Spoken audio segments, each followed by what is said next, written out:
Okay, so I've got a link to the Google Doc in the description.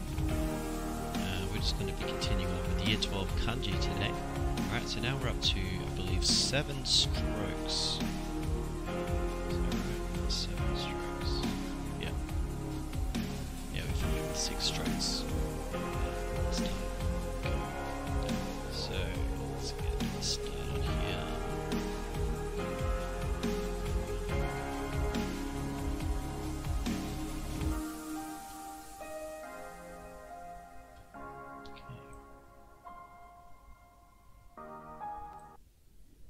Alright.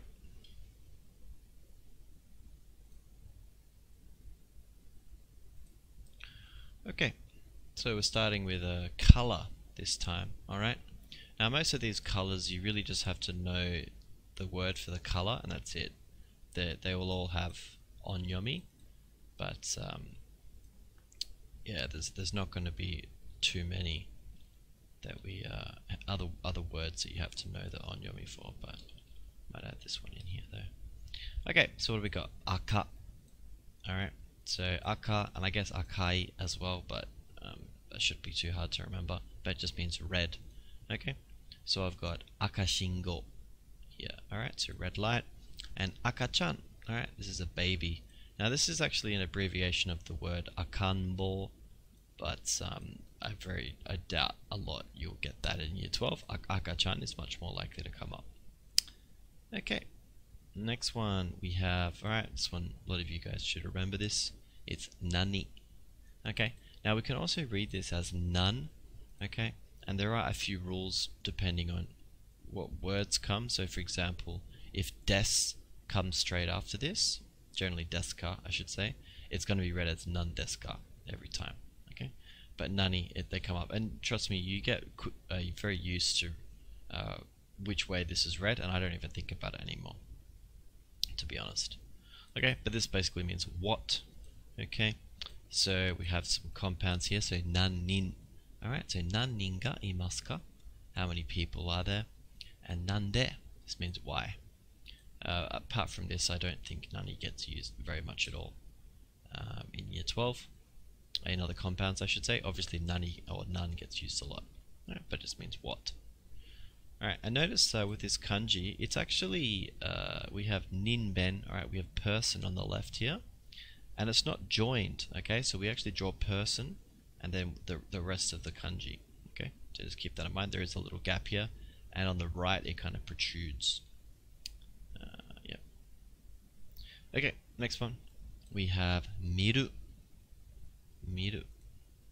Alright, a lot of you are probably very familiar with this kanji by now. Now we notice we've got a few readings here, all verbs, alright? Now it doesn't really matter because basically it's the kanji every time is read as mi, but we have mieru, alright? This is something is visible, okay? Fuji-san ga mieru, I can see Mount Fuji, and miseru, alright? This is to show someone something, alright? Now we actually have other ones. We have like mikakeru, to happen to see someone. There's heaps of words, kind of compound words with this mi. But if you know these three, basically if you just know one, that basically it's read as mi, I think you'll be fine. Now, I've actually also said you should probably learn the kunyomi for, the onyomi for this, okay? Now we have words like iken, right? This is an opinion or something. And one which is very likely to come up in Year 12, to be honest, but it's kengaku. Kengaku, right? And this is like a field trip or a study tour or something, basically where you go and see something. Alright, so both of these words could definitely come up in Year 12. And iken, bit of an advanced word, but let me just quickly check. 1, 2, 3, 4, 5, 6, 7, 8, 9, 10, 11, 12, 13. Yeah, so it's not in this list, but this E does come up sometimes in Year 12. But yeah, iken. A bit of an advanced word, to be honest, but it's a really good word to learn. Let me just leave with that. So obviously this kanji means see, alright? But idea or opinion, this is a very common meaning of this kanji as well, and also visible, alright? So see and visible are slightly different. Alright, I guess what I should also put here is we have mirareru. Oops.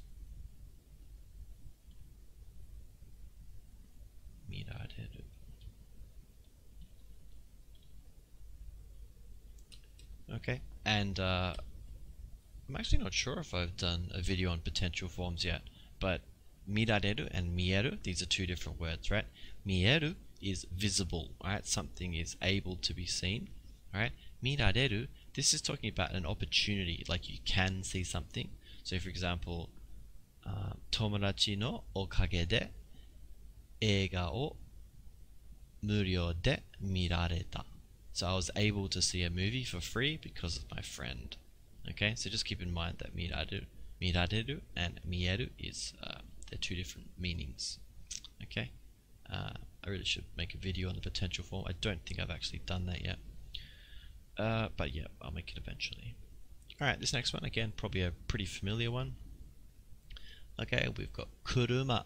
Alright, now it's obviously also worth learning sha for this one as well. Okay, we can see by all these words I've got here. Jidōsha, an automobile. Jitensha, bicycle. Chūsha, this is to park. Okay, parking a car. Now I've actually been a bit cheeky and added in this wheel definition for this kanji, but for sure it does mean wheel. It does. This kanji doesn't just mean car. All right. Otherwise, you know, jitensha, it's a bit strange. And of course we got densha as well for train. But yes, I think a lot of you will be familiar with that one as well. All right, so pretty simple one. Kuruma or sha. This one, okay. Now it's I used to use a mnemonic for this one, and it's we can see on the top we've got a box with a kind of cross in the middle. Okay, now that box with a cross in the middle, we saw that earlier in our 5 strokes one. All right, so this is a rice field. Okay, tambo. And on the bottom we have something that kind of looks like a katakana ka. All right, but actually this is the kanji chikara, which I don't believe. No, I don't think it's in this list. No, it's not. But chikara, this is a really good kanji to remember. It means power. Okay, so we've got a rice field and power. This means man. So, okay, can't see how that works. Alright, so otoko. Okay, otoko. And I'd also recommend we learn this reading of dan. Okay, and some of you might know this, right? And so it basically means male, right? Male or man. And so we have this first one, danshi. All right, so this is basic. This, you know, we see the kanji. It's otoko and ko, which is cha. So danshi, though, we read it here, and it's just kind of like a young male. I would say, you know, we often hear it in regards to danshi gakusei. So male students. All right, but it means male, but generally a younger male. All right, otherwise we say otoko no hito. Otoko no hito when we're talking about older men. All right, a male, an adult is it otoko no hito, but danshi ne. Okay, and then we have the same kanji, but we just put a no in the middle, and it changes the reading completely, right? So it goes from danshi to otoko no ko. Okay, otoko no ko. And finally, probably worth learning this one, dansei. Okay, this is just again the generic word for male. Okay, and now unlike danshi, this is not really separating them based on their age. Okay, dansei is just male, refers to all ages. Okay, next one. All right, we've got our rice field again, but this is machi. Okay, machi. Now it's probably worth remembering all these English meanings. Okay, but city is one that a lot of people think this means. It doesn't really mean city. You know, we have shi for city. Okay, machi is a little bit smaller than a city. Okay, so we see we've got towns, villages. All right, also blocks. Okay, we see it, this word actually shitamichi. This means downtown, as you can kind of imagine. All right, but yeah, this is kind of using the block meaning here as well, though. But yeah, we have to, you know, basically this. Now this kanji is good because it's got rice field, and on the right it's got cho. Right, that kind of thing looks like a J. All right, and that cho is used a lot in addresses. Okay, we have the banchome, I think it's called, the numbering system that you have to kind of determine where a house is. It's like all these blocks, and then the individual block the house is on, and then the actual number of the house. I think it's called banchome. Alright, now I've put another kanji here with a strikeout through it, okay? Now this one can actually also be read as machi and has the same meaning as well, but it's not a year 12 kanji, okay? It's very unlikely to come up, but it's about actually the same level as this machi, and they're used for certain ways. They're not interchangeable, but they're used in very similar situations, but I wouldn't worry about it too much. Just note that there is another kanji which can be read as machi, and it also means town. Okay, next one. This is one a lot of people have issues with, okay? So it's best to think of this as the verb, alright? Kuru, right, to come. Now, kuru, as you may know, is an exception verb, okay? Now this causes some issues because the exceptions, right, all the conjugations we make of this verb, must, form, negative, all these things, they're a bit weird. They don't follow the normal ru verb or u verb conjugation rules, okay? So it's worth keeping in mind that this means that we have to just kind of be a bit careful when we're reading this one. So we read it as kuru normally. We also definitely should learn this reading of rai, okay? And we see this rai meaning is very useful when we're talking about next, okay? But we see rai shu, alright, next week. Now we can also have rai nen, next year. What I've got here though is sarai nen, okay, which is the year after next. Alright, now I don't think it's super important to learn the year after X or the week after X. As long as you know how to say next week, last week, next year, last year, next month, last month, that's okay. I don't think you need to go that extra level in year 12. But, you know, it's not that hard to learn them. And the kanji is very handy. Alright, but here's an example of a little word that I often like to use to test kind of new students to see what level they're at. I'll write this down in kanji and say, hey, how do you read this? Okay, but konai desu ne. So don't come. Kuru, konai. Right? Our exception verb is really important to remember these.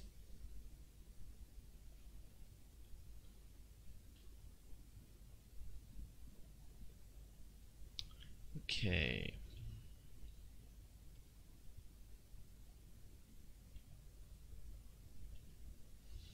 Okay, next one. We have ototo. Okay, we just have to remember this for family members. Okay.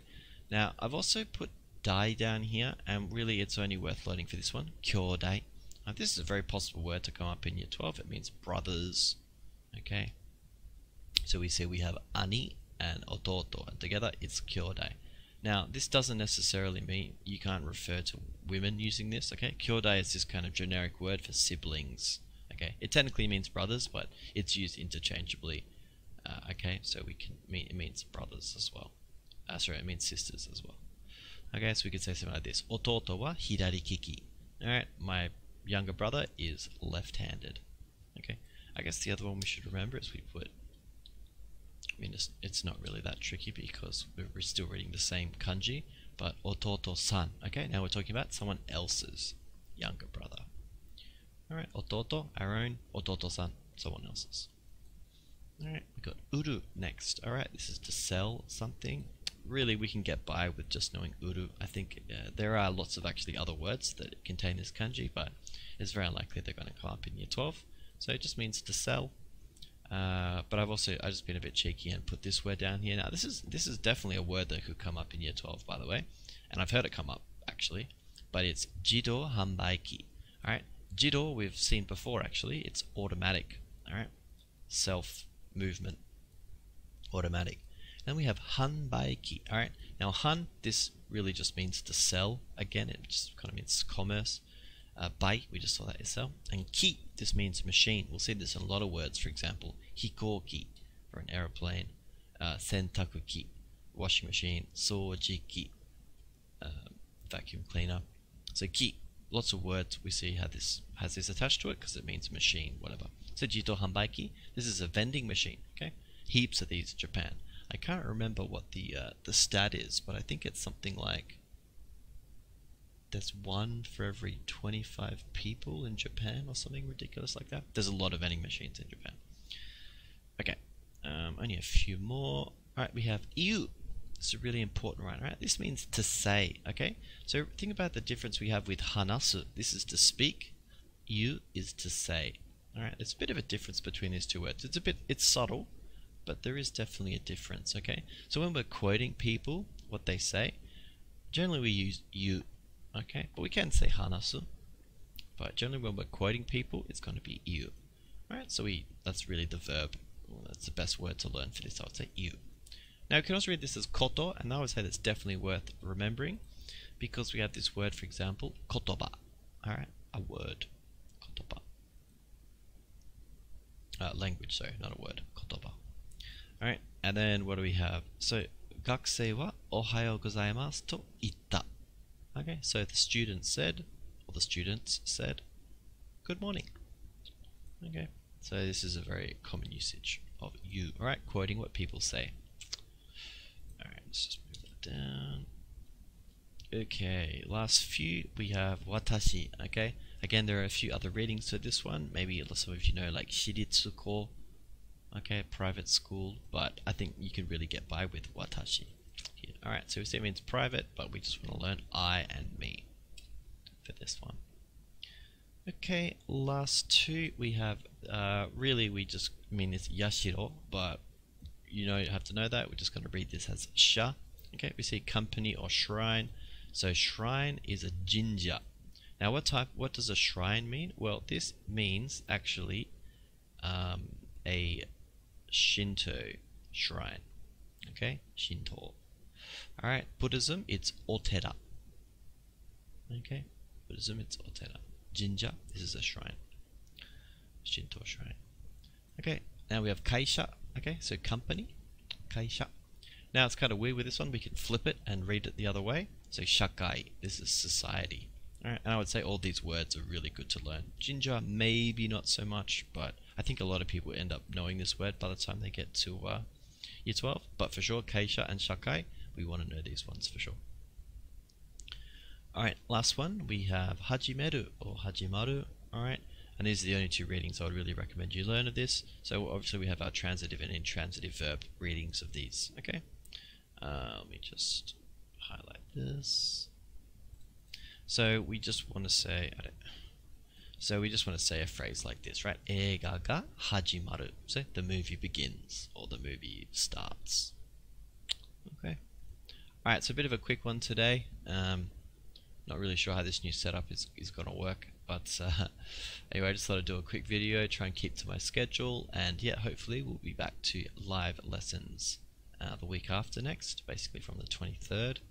And thanks for tuning in. Please do look at this Google Doc. I think it's a good resource, if I do say so myself. I mean, I've just made it from publicly available materials, mainly Jim Breen's dictionary, but that's where these dictionary entries are from. And you can use that Jim Breen's dictionary to search this kanji, and it'll show you all the words that this kanji can come up in. And so you can have a look through and see ones which kind of commonly come up in year 12. I really appreciate if you guys do a like and on this video, leave a comment, and subscribe if you want some further updates. Otherwise, I will see you guys soon.